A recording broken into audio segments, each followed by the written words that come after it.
Sandra 3 பேர்கிட்ட தொக்கா மாட்டிக்கிட்டாங்க.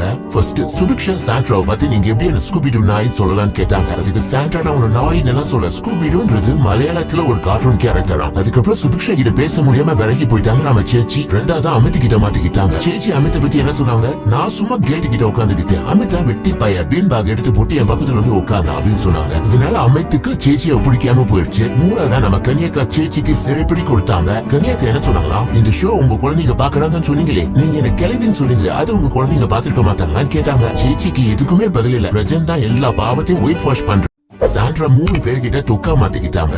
First Subiksha சாண்ட்ராவை பத்தி நீங்க எப்படி என்ன ஸ்கூபிடு நாய் சொல்லலாம்னு கேட்டாங்க. அதுக்கு சாண்ட்ரா நான் ஒரு நாய் எல்லாம் சொல்ல, ஸ்கூபிடுன்றது மலையாளத்துல ஒரு கார்ட்டூன் கேரக்டரா. அதுக்கப்புறம் சுபிக்ஷா கிட்ட பேச முடியாம விலகி போயிட்டாங்க. நம்ம சேச்சி ரெண்டாவது அமித் கிட்ட மாட்டிக்கிட்டாங்க. சேச்சி அமித்தை பத்தி என்ன சொன்னாங்க, நான் சும்மா கேட்டு கிட்ட உட்காந்துக்கிட்டேன், அமிதா வெட்டி பைய பீன் பேக் எடுத்து போட்டு என் பக்கத்துல வந்து உட்கார்ந்து அப்படின்னு சொன்னாங்க. இதனால அமித்துக்கு சேச்சியை பிடிக்காம போயிடுச்சு. மூணாவது நம்ம கன்னியாக்கா சேச்சிக்கு சிறைப்பிடி கொடுத்தாங்க. கன்னியாக்கா என்ன சொன்னாங்களா, இந்த ஷோ உங்க குழந்தைங்க பாக்குறாங்கன்னு சொன்னீங்களே, நீங்க என்ன கிளவின்னு சொன்னீங்களே, அது உங்க குழந்தைங்க பாத்துருக்க மாட்டாங்களான்னு கேட்டாங்க. சேச்சிக்கு எதுக்குமே பதில் இல்ல. பிரஜன் தான் எல்லா பாவத்தையும் ஒயிட் வாஷ் பண்ற.